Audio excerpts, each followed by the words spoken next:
All right, it's still good morning, Anambra, and this is how we begin to look at our themes for today. There's something that, well, I say we normally neglect or we don't usually consider as very important. That is safety in our workplace or at home.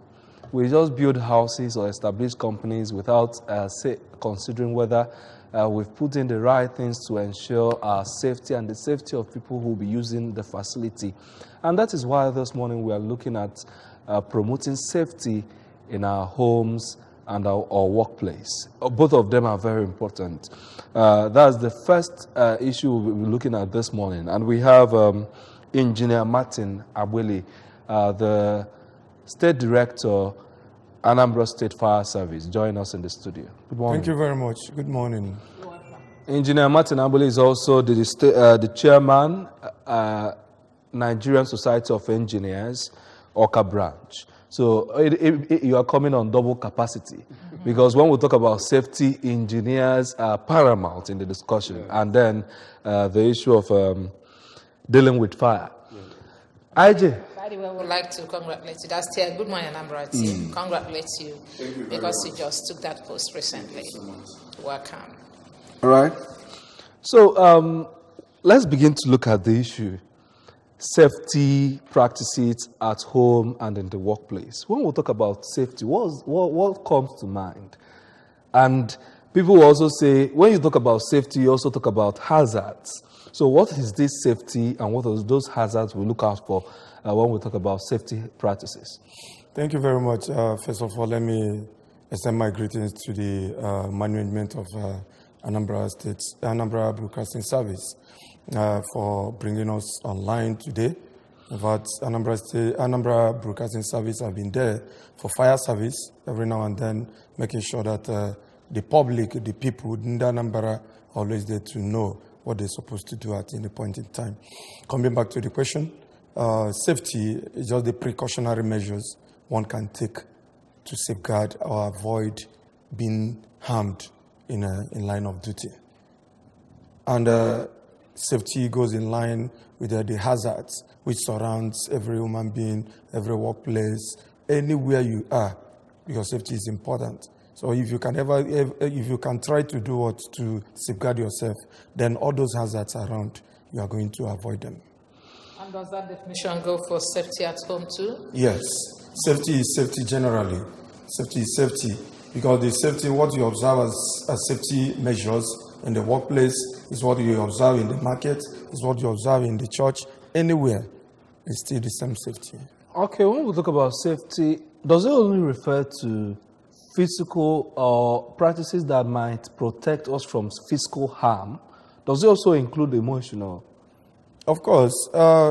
Generally, because all of them are safety, what you do to protect the emotional feelings, what you do to protect the physical feelings, all of them are under safety.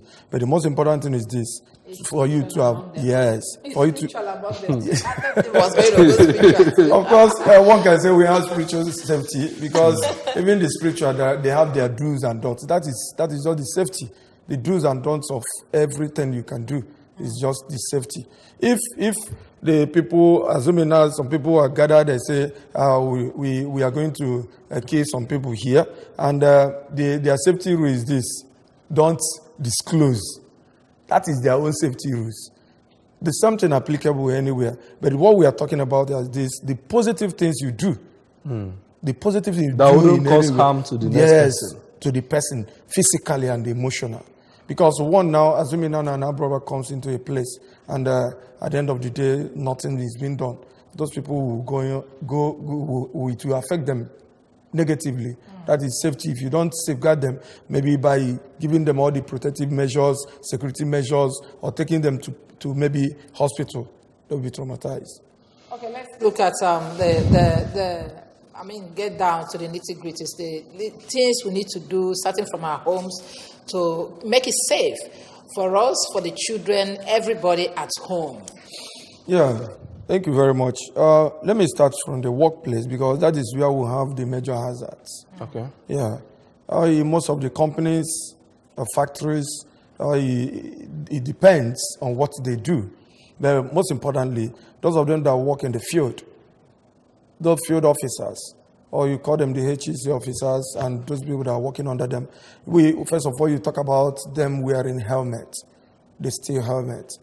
You talk about to avoid maybe object falling from a height on their heads. Then you talk about the safety boots. The safety boots, if you wear safety boots, a lot of things, it will prevent you from sharp objects, maybe harming you. Then you talk about the glove, the hand glove. One has to wear that. Then if you wear the hand glove, there are certain things you can touch your hood without you. Maybe sometimes you see people wearing hand glove to touch maybe a naked wire. Sometimes it will not penetrate depending on the capacity of that hand glove. Then let's just talk about the overall one wears. This protects the body, maybe from oil spillage, maybe chemicals and other things. Then the eye goggle, one has to do that. Especially those of them that do wedding jobs. You have to put it on because it can affect your sight. And also, maybe in terms of firefighting, when you don't wear those things, your vision will be affected. Then if those people who dives, the divers, you should be talking about your breathing apparatus, or even firefighters who go into the smoke, into the fire. You talk about the breathing apparatus you must have to wear to enter into that place. Then what about children? When you come to the house, children are mostly affected. Because when you don't prepare these safety measures properly in the house, at homes, the father, the children will be affected so much. Okay, let's look at maybe someone who is using cooking gas at home. If you are using that, I always advise people, once you have cooking gas at home, make sure you have equally kerosene stove. Make it mandatory that nobody should touch the cooking gas. Well, if they come back from school, all they need to do is to go straight to what? To kerosene stove and make use of it. Nobody should be what? Go to this. You can only use it as a parent. And you can also take a step further by disconnecting the yes, gas or you from can the maybe while leaving you can disconnect it so that they will not go there, because children at a time they may want to test. After seeing you all every now and then, you go to the cooking gas, you operate it. They are watching you, they see what you do. One day, one of them, if there are maybe a stubborn one among them, he may decide to go and test it and try it someday. By so doing, he may on the regulator. Then before you know it, the gas has already circulated within the room. And or maybe even want to see how the gas will feel on his hands. So yes, children are very experimental. They can always do that. Children, they love experimenting all these things. They try it. This is not what you say, don't try it at home, not for children. Yeah. At a time, the stubborn ones can always go and do it. So that is why you try as much as you can, maybe to avoid any harm, disconnect or place a strict order. Nobody should go there. All right. We'll be looking at your constituency now. You've mentioned it in passing about gas cookers and maybe general fire arrangements to ensure safety at home. Most times, people tend to build houses without making these provisions. How do we build this consciousness into their minds that, look, if you want to do this, look at the things you must consider to put in place to ensure that you deal with fire before it happens? Okay, you see, I've been discussing this issue. Yesterday, I had a group of students from the architectural department that visited yesterday. They were talking about how to design maybe fire station and maybe houses. The first thing that struck to my mind is to tell them, because it's from there you learn. I told them the first thing you do is when you talk about fire, when you talk about safety, you talk about this safety design, fire safety design at home. Because most of the people that draw this architectural drawing, the engineering drawing, most of them doesn't remember to include fire safety design. Then what is this fire safety design? That is what we are talking about. The fire safety design is just... All right, so we'll look at those fire safety designs. We have a short break to go to now. When we come back, you explain that to us in detail. Stay with us as we bring you... we'll go on this short break. 5.320 trillion naira was collected as taxes by the Federal Inland Revenue Service, FIRS, This is the highest ever collected as federal taxes in Nigeria. Taxes have become an important source of revenue, enabling the government to provide greater infrastructural developments in our country. Tax revenues enable government to provide more roads, more railways, more bridges, more housing, more schools, more students in schools, more hospitals, more security, and generate more power. Because Nigeria deserves more. Only your taxes can make all our dreams come true. This message is from the Federal Inland Revenue Service, FIRS. It pays to pay your tax. All right, before we went on a short break, Engineer Martin Abwele, the State Fire Director or State Fire Officer, Anambra State, was talking to us on fire designs for homes as we are looking at safety practices at home and in the workplace. So you wanted to explain more on that. Can you go on? Yeah, I was talking about fire safety design. The fire safety design implies the installations of all fire safety measures, gadgets in every building. When it comes to that, we are talking about the installation of the fire hose rail, installation of smoke detector, installation of the fire alarm, installation of sprinkler, installation of the fire hydrant. Which one is sprinkler? The sprinkler, when you mount it, when you install it at home, when there is fire, it will trigger itself and there will be water. The water, it will release water. Yes, it will. Because before you install all those things, that is why we are talking about the fire safety design. You must have your overhead tank. You have a water hydrant there so that you have constant water supply. This is where you connect the sprinkler. When there's an emergency, maybe fire emergency within a room or within an apartment, all you do, just like the fire alarm or smoke detector, it will trigger. With that effect, it will trigger and it will locate where that fire is. It will release water. Trigger on its own. On its own, it will release water. And so the water will extinguish it's automatic. The fire. It's automatic. It's always automatic. Okay, let me ask a question that is bothering me. If I'm a tenant and I park into a house where I discover there are no fire safety designs, no fire extinguisher around, and as the tenant, I might not have the right to install those, what should I do in that case? First of all, let me advise on this. Most of the flats, some of them doesn't have escape route or exit. It will only have one entrance. That is too bad. When you have something like that, immediately you want to park in somewhere. Like that was where I wanted to park in some time ago. I noticed that it has only one entrance. But I was asking the landlord, how can you design something like this? Or who designed this for you? Without knowing the implication. Now, the implication is this: assuming there's an emergency, and there is fire which has already blocked that only entrance, what do you do? Then the person will be roasted inside the house. But if there's an escape route or exit, the next moment you change your route. You take another measure and escape. Then first of all, once you notice any flat, any apartment that has only one entrance, please, you don't need to start asking what you should do.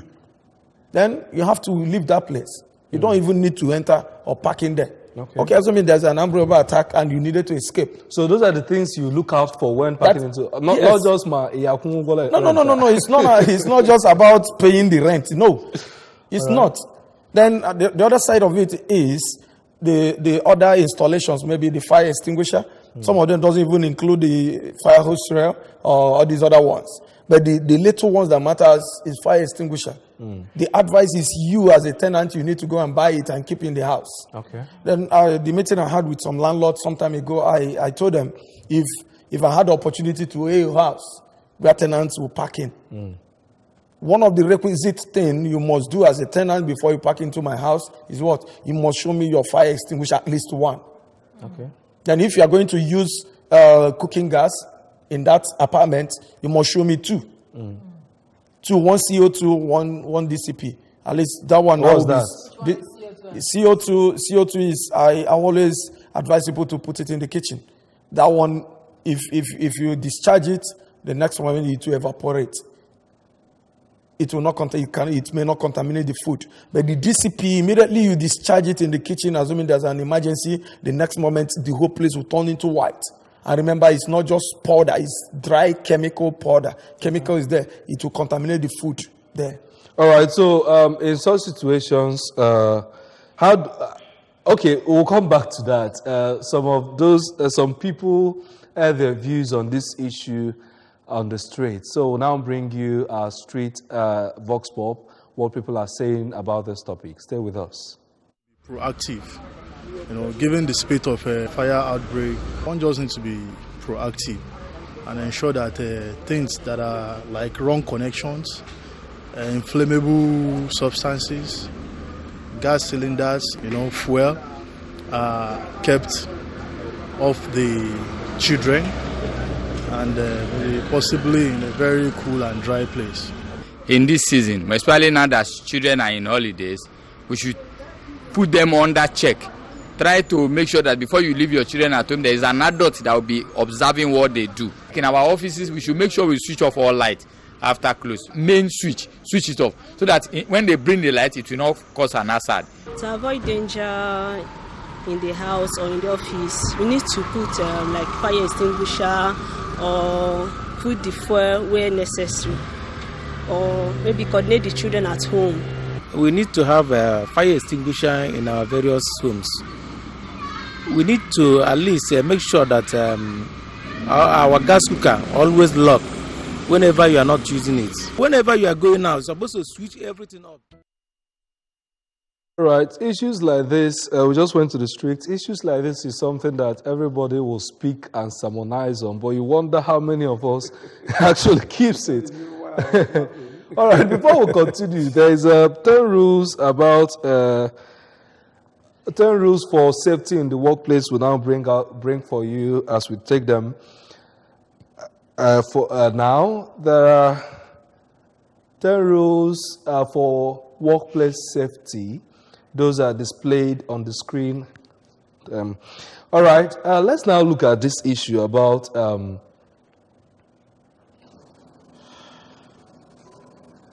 let's now look at the issue about what I said, about how many of us actually end up keeping these rules. How do we actually put them in practice? When I was watching that, I was laughing. Well, I was laughing just because, we are good in saying. Implementation is always a problem. Yes, people know about all these safety measures. Then the question is, how many of them, people were saying fire extinguisher, this, when you get to their homes, you will not see any. Besides, this fire extinguisher doesn't cost much. We'll drink, we'll eat every now and then. One can always get one and put at home. At what cost? It doesn't cost much. It's not more than 5,000, depending on the size, because they have sizes. Okay. So why can't one get that? Imagine somebody would have built a house that costs $1 million. One fire extinguisher cannot be seen. Then when there's emergency, you start running around. Let's also look at something that's an issue that was raised there. Yeah. Where you place your generator in your house. Some have it at the balconies. Some have it just beside the kitchen window. Yeah. How do you see that one? You see, first of all, the issue of a generator, where you place it must be where there's enough ventilation. That is number one. Because the smoke that comes out of it, you know what it is. Carbon monoxide. It can kill. Then that is why sometimes you hear people die in their houses when there is smoke from the generator. Is very hazardous. Then where you place this, of course, depending on the structure of the house, you can put it at the balcony, but you have to face it. The exhaust pipe, you must have to face it outside, so that the smoke will be going out. Not a situation whereby. Is it safe to have it at the kitchen balcony? No, it's not. It's not. All right. And again, sorry, you see, most of the landlords, what they do, I love that. What they do is this: they create something like just like a boys quarter, which is for Plant meant for house. plant House. Generally, everybody, if you Downstairs. have 6 flats there, you have where you are going from. There you are going to what place that Yes. That is even the best. Okay. So Because that the noise and everything will be going in there. It will be done and then you Yes. put the wire up. Okay, let's take that as your final advice. Because of time, we won't be able to go further again. You've made that suggestion. Maybe landlords should actually adopt that. Yeah. Thank you, Engineer Martin Zabuli, State Fire Director, for joining us on the show to look at promoting safety practices at home and in the workplace. Dalo. Yeah, and 28th of this month will be International Day of Safety at home and workplace. All right. Okay. Thank you, we sir. can know that. We, of course, by the grace of God, we'll try to observe that day Sure, as you have well. some activities coming up. Yes. Okay, God will keep us and we'll see how that one goes. All right. Stay with us as we look at our second theme for the day. You certainly will be interested to know the issue we'll be looking at. Stay with us.